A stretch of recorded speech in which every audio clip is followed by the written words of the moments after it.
Se você acha isso aqui uma bagunça, deixa eu te explicar que na verdade o buraco é muito mais embaixo. Olha só.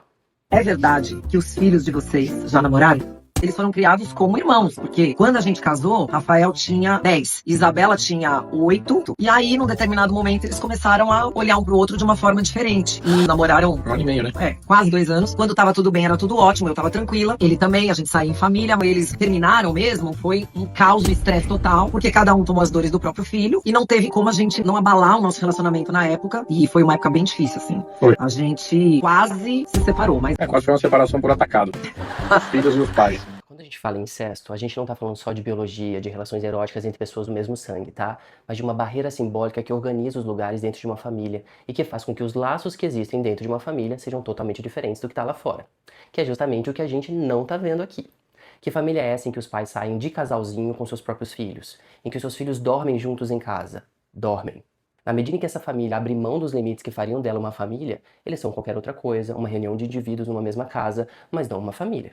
Sem a barreira contra o incesto, o afeto puro dentro de uma família, o carinho, os toques, os olhares, as palavras de amor, livres de qualquer tom erótico, podem ser contaminados pelo sexual, invadidos pela falta desse limite fundamental que define as relações familiares.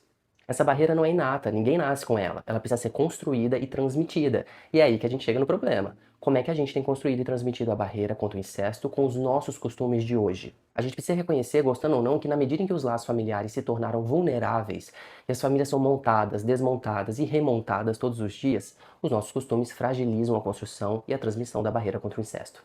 A gente precisa entender que vínculos familiares formados de maneira artificial, como esses irmãos postiços, não conseguem ter o mesmo efeito simbólico que os laços construídos naturalmente.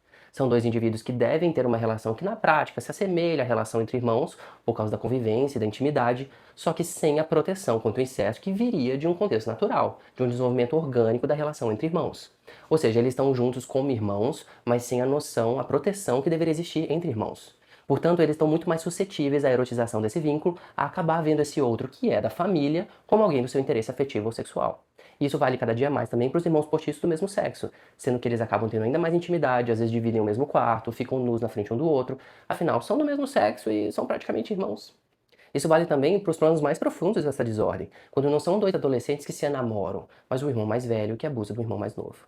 Falar sobre incesto não é moralismo, é proteção de pessoas e de um fundamento às nossas vidas. A gente precisa recuperar a diferença entre afeto e sexualidade que define o que são os laços dentro de uma família e os laços que as crianças precisam ter à sua volta para crescerem seguras. Bons costumes são aqueles que estabelecem um espaço seguro para que os carinhos, os toques, os olhares, as palavras jamais sejam vistos e interpretados de outra maneira, senão como puro afeto. Só assim famílias podem ser um espaço de segurança e não de ameaça.